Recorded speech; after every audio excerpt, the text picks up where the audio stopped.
My presentation is very different from all the presentations in this group. So what I'm going to talk about today is work on how do we, what Dr. Green said, the carried over um, alternative understandings that students create and then have challenges understanding it. And one of the things is that we learn for different purposes. And so one of them is in the early grades is we are helping kids to understand both science, but at the same time, its usefulness in a larger society, including for themselves. So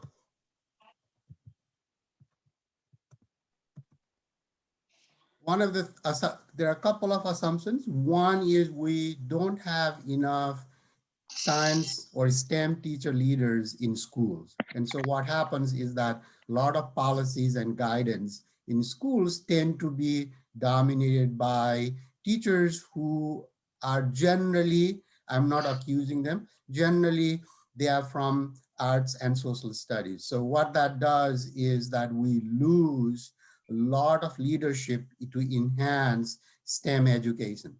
So we know that all knowledge is created by human beings, right? The nature doesn't say, here it is, pick me. So therefore, we are creating knowledge in order to understand the nature and the natural systems. And the same thing goes in the social systems too. There, but what we find is that when we think about STEM teaching, we generally tend to see teachers who lead are generally content experts, and then they reside within the content. There is lesser extent of expanding it to various social, political, cultural issues, right? We already know what has happened because of COVID-19 and science and how people understand science has really affected it. Uh, the other thing that we see a lot of times is that we generally don't see STEM education as a way to transform both personally and socially. What that does that mean is that we generally see science, math, any STEM areas to just pass the test so that I can go to college. And that creates dissonance between many students and why they are learning science or any other STEM areas for that matter. Because most of the time as kids, are, we are generally socially and culturally interacting with other human beings and our siblings and our peers. Therefore, STEM areas tend to be away from it. We never help them connect them. Therefore, one of the things to think about is that how do we deviate or move away from testing and accountability into truly showing STEM areas as socially, culturally, politically really important.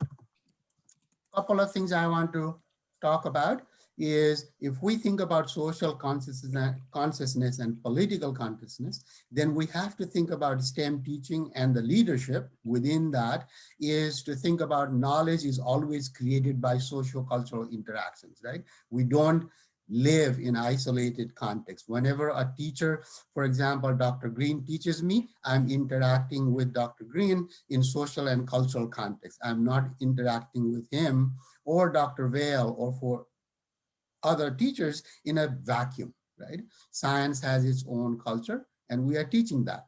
Two, history matters, right? So how do we learn science and how we have perpetuated through textbooks who can learn and can and can't learn science. We all know there are a lot of great scientists who in their schooling were terrible students. They struggled a lot, right? But they have done wonderful work. And so it's always to think about how do we create the context of helping students understand science in a way that that's meaningful to them.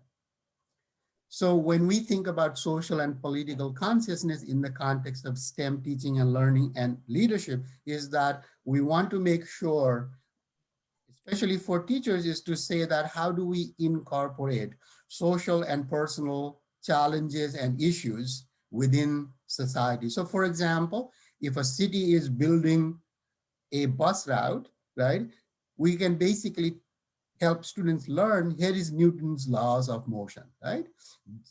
Distance is equal to time times speed.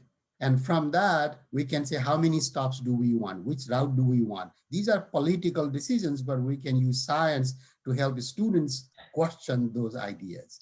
And that's an important part of STEM. And that's what I'm talking about. So the question for me is that what are the challenges and potential possibilities for STEM teacher leaders to find in their STEM classroom how they can connect science to larger social, political, cultural issues, right? So if we take gender, we always harp about, well, there aren't enough women in science, but we forget that science is also a socializing process. So in socialization, if we ignore the needs of girls or women, then we are basically saying, don't come to this place, right? Nobody has to say, don't come. There are symbolic ways we can make things difficult for people. And that is one of the things that science teacher leaders needs to think about. So in this particular study, I'm just going to talk about very quickly. It was focused on 5 teachers, 12 classroom observations, 14 hours of audio and video tapes, and 10 hours of interviews with the teachers. I used grounded theory, which is basically an inductive process of understanding what teachers are saying about leadership and STEM teaching. So if we think about STEM teaching and learning from the context of social and political consciousness, in this particular class, the teachers used a historical fiction situated in 1905 San Francisco about Chinese immigrants. And during the 1905 earthquake, what happened, right? So and then what it is that how do we connect that story into STEM? So the main theme of one of the themes of the story is that the main characters are trying to create wings so they can fly. And so the students built windmills, and then they intersected what were the processes through which in the story the main characters went through creating the wings so they can fly, and then how did students do in their own way of creating windmills, what were the intersections in it, right? So the question is always we are asking, how do we think about what are the social implications, right? So we always want to think about is that why are we talking about climate change? Why are we talking about renewable energy? It's not about science. It's about making social and political decisions. It's about making our lives better. It's about people who will suffer a lot. And therefore, science helps to bridge that interaction. And that's what we want in science leaders. So one is the question of relevancy. That's really important.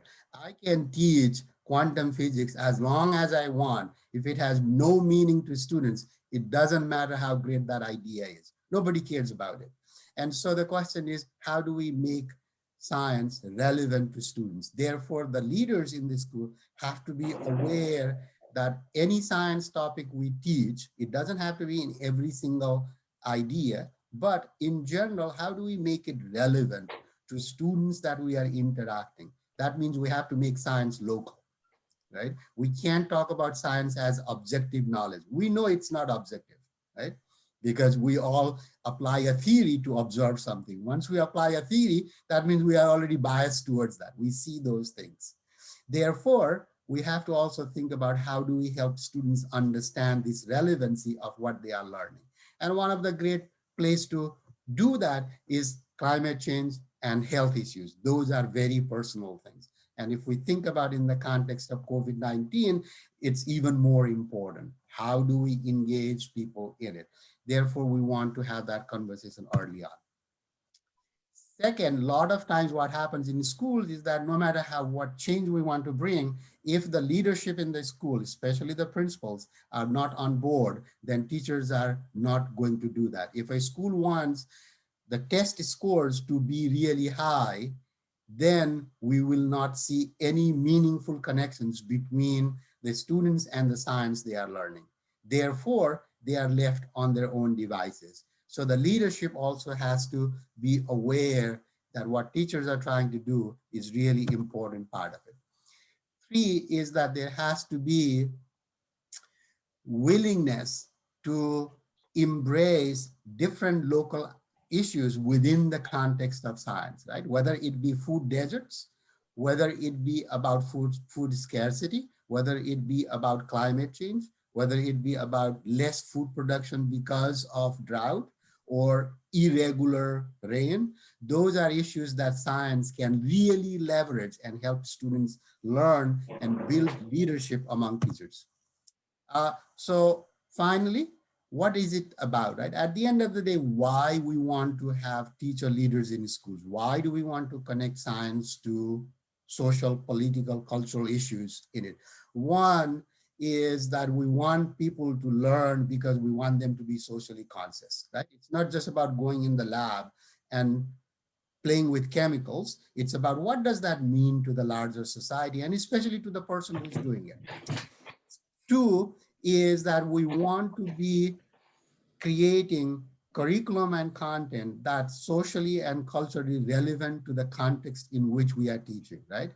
We can teach Shakespeare, but if it has no meaning to my local space, I don't care about it, right? I don't want to learn that language now because I don't use that language. So people don't see, students find difficulty seeing the larger structure. And so when we connect, then we can say, here is the connection between Shakespeare's time and this time and why we are learning it. And thank you very much.